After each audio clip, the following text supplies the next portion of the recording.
Bonjour à vous. Après la législative communale de janvier, les Béninois ont voté ce dimanche 12 avril 2026 pour élire le président de la République.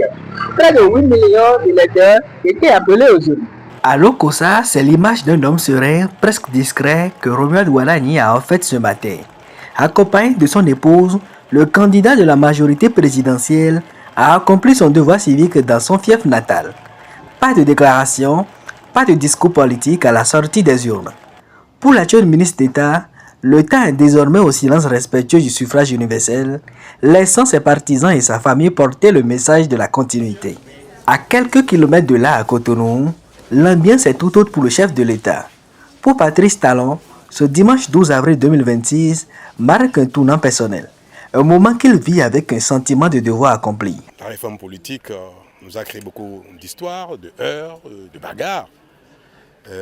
Mais on voit bien aujourd'hui que le peuple entier adhère à ce nouveau mode de vie. Et aujourd'hui, quelle que soit l'issue du vote, nous aurons tous la certitude que le Bénin a franchi un cap dans son histoire. Fidèle à la nouvelle constitution, il siégera au Conseil des sages aux côtés de ses prédécesseurs. Entre la retraite annoncée du mentor et l'ambition silencieuse du dauphin, le Bénin retient son souffle.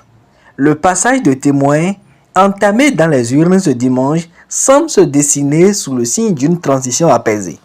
C'était Donatien Souanou depuis Cotonou au Bénin pour Nouvelle Hope.